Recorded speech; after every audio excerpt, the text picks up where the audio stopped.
porque no solo de pan vive el hombre, sino de toda palabra que sale de la boca de Dios. Por este motivo nos encontramos todos los días buscando en las palabras del Señor ser reavivados por su mensaje. Hoy nos detenemos en el segundo capítulo del libro del Apocalipsis. Fascinantes profecías reveladas a través del Espíritu, utilizando como instrumento al apóstol Juan. Pero antes pedimos la bendición de Dios. Padre nuestro que estás en los cielos, ahora al estudiar el capítulo 2 de Apocalipsis pedimos tu bendición. Lo hacemos en el nombre de Jesús. Amén. Como ya hemos dicho, el capítulo del Apocalipsis es un capítulo rico en símbolos y en figuras proféticas. Y a través del Apocalipsis vemos el recorrer de la historia de la iglesia. Y también vemos el clímax de conflicto entre el bien y el mal y la victoria definitiva del bien sobre el mal. Hay series proféticas de 7 en el Apocalipsis. El 7 es número y símbolo de la perfección. Así que nosotros vamos a encontrar las 7 cartas, las 7 iglesias, los 7 sellos, las 7 trompetas. Y en el capítulo 2 y en el capítulo 3 están las 7 cartas dirigidas a las 7 iglesias. Hoy nos detenemos en el capítulo 2 y mañana con el capítulo 3 completaremos estas 7 cartas o iglesias. Se trataba de 7 iglesias originales, físicas, del Asia de aquellos días. Se trataba también de mensajes aplicados individualmente a personas. Pero también se trata de mostrarnos la historia de la iglesia desde el año 31, originada o sistematizada por el Señor, hasta el fin de los tiempos y hasta el regreso de Jesús. Con esta introducción vamos a leer. La primera iglesia o la primera carta es a Éfeso. Escribe el ángel de la iglesia de Éfeso. Esto dice el que tiene las 7 estrellas en su mano derecha y se pasea en medio de los 7 candelabros de oro. O sea que el que habla aquí es el Señor. Conozco tus obras, tu duro trabajo y tu perseverancia. Sé que no puedes soportar a los malvados y que has puesto a prueba a los que dicen ser apóstoles pero no lo son, y has descubierto que son falsos. Has perseverado y sufrido en mi nombre sin desanimarte. La iglesia en sus comienzos fue una iglesia valiente, fue una iglesia fiel, fue una iglesia activa y fue una iglesia pura. Pero de a poco esa iglesia comenzó a enfrentar dificultades. Por eso dice versículo 4, sin embargo tengo en tu contra que has abandonado tu primer amor. Recuerda de dónde has caído, arrepiéntete y vuelve a practicar las obras que hacías al principio. Si no te arrepientes, iré y quitaré de su lugar tu candelabro. Pero tienes a tu favor que aborreces las prácticas de los nicolaitas, las cuales yo también aborrezco. El que tiene oído oiga lo que el Espíritu dice a las iglesias. Al que salga vencedor, le daré derecho a comer del árbol de la vida que está en el paraíso de Dios. Casi todas las cartas tienen un mensaje de elogio por su compromiso con Dios. En este tienen caso un mensaje de advertencia.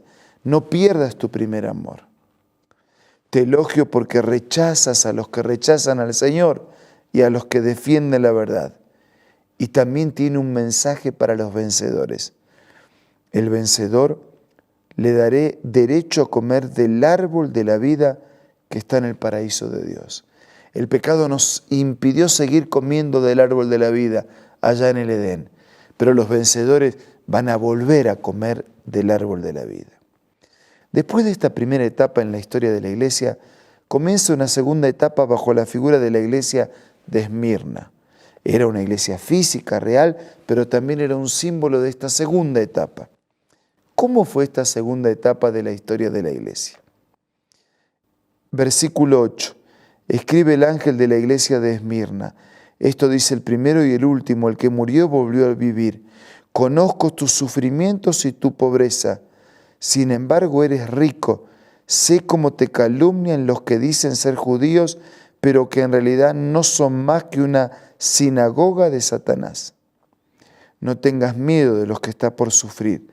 Te advierto que algunos de ustedes el diablo los meterá en la cárcel para ponerlos a prueba y sufrirán persecución durante 10 días. Sé fiel hasta la muerte y yo te daré la corona de la vida. El que tenga oídos, que oiga lo que el Espíritu dice a las iglesias. El que salga vencedor no sufrirá daño alguno de la segunda muerte. Aquella iglesia que había comenzado fiel y victoriosa iba a comenzar desde el año 100 en adelante a tener grandes persecuciones, las 10 grandes persecuciones del Imperio Romano contra los cristianos. Y mantener la verdad iba a significar ahora pagar el precio de entregar la vida incluso como mártires, bajo la persecución del imperio, bajo el encarcelamiento en las catacumbas romanas y en las húmedas y frías cárceles mamertinas, la entrega en los coliseos romanos de aquellos creyentes que querían mantener la verdad.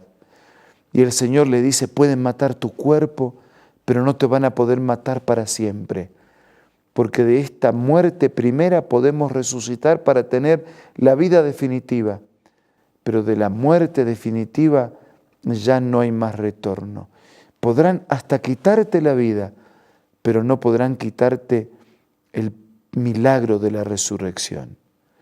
Por eso dice Juan, como elogio, como un mensaje de cariño, sé fiel hasta la muerte y yo te daré la corona de la vida. La tercera carta es la carta a Tiatira. Escribe el ángel de la iglesia de Tiatira, esto dice el Hijo de Dios, el que tiene ojos que resplandezcan como llamas de fuego, pies que parecen bronce al rojo vivo. Conozco tus obras, tu amor, tu fe, tu servicio, tu perseverancia, y sé que tus últimas obras son más abundantes que las primeras.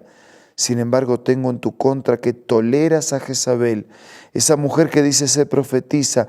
Con su enseñanza engaña a mis siervos, que los induce a cometer inmoralidades sexuales y a comer alimentos sacrificados a los ídolos.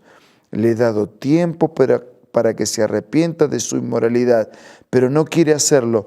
Por eso la voy a postrar en un lecho de dolor, y a los que cometen adulterio con ella les haré sufrir terriblemente, a menos que se arrepientan de lo que aprendieron de ella. A los hijos de esta mujer les heriré de muerte. Así sabrán todas las iglesias que yo soy el que escudriña la mente y el corazón, y a cada uno de ustedes lo trataré de acuerdo con sus obras.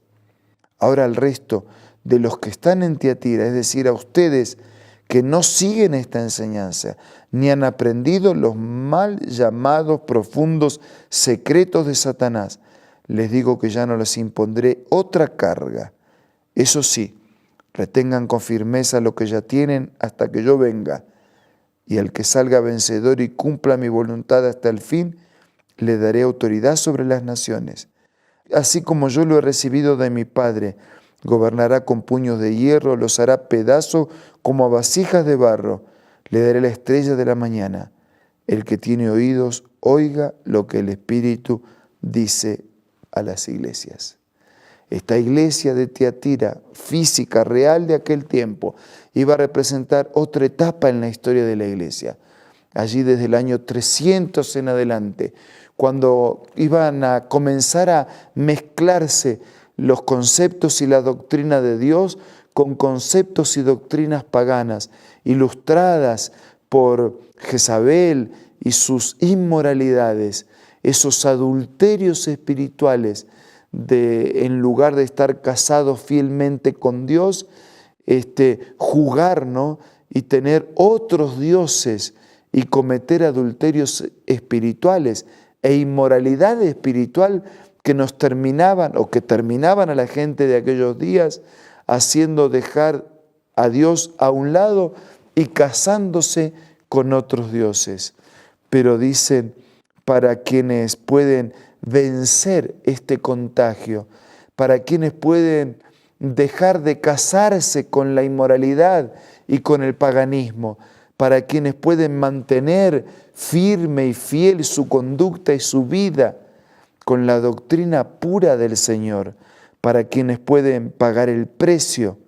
Yo no les voy a imponer otra carga. Para quienes cumplan mi voluntad, para quienes salgan vencedores, van a tener un día autoridad sobre todas las naciones, van a gobernar conmigo un reino nuevo y un reino para siempre, y tendrán la estrella de la mañana que les dará una vida nueva y una vida para siempre. Juan estaba escribiendo todo esto mientras estaba desterrado en Patmos. Por eso dice, el que quiere entender va a entender. Escribió en claves, esas claves que el mismo Apocalipsis nos revela. Y si usted quiere conocer, a veces no me va a dar el tiempo en estos pocos minutos de explicar todos los detalles, pero si usted quiere recibir un material adicional del Apocalipsis, nosotros estamos listos para enviarles ese material adicional. Entre en contacto con nosotros o con alguno de nuestros amigos para tener un encuentro personalizado y de esa manera profundizar estas grandes verdades que nos ilustran la historia de la Iglesia desde sus comienzos hasta el regreso de Jesús. Hubo momentos que la verdad se mezcló con la mentira y con los errores, pero hubo siempre quienes se mantuvieron de parte de la verdad y tendrán la recompensa de ser integrantes del reino definitivo de la eternidad de Dios. Mañana continuamos, pero mientras tanto, digámosle a Dios que nos permita pagar el precio de ser fieles a Él y a su palabra. Ahora vamos a hablar con Dios a través de la oración.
Señor, gracias por los hombres y mujeres de ayer que pagaron el precio para ser fieles, para mantenerse de parte de tu verdad. Ayúdanos a nosotros también a pagar el mismo precio, ser fieles y prepararnos para ser ciudadanos de tu reino para siempre. Bendice a nuestros queridos amigos y hermanos. Te lo pido y te lo agradezco en el nombre de Jesús. Amén. Nos reencontramos mañana para seguir siendo reavivados por la palabra del Señor. Un abrazo y hasta mañana, si Dios quiere.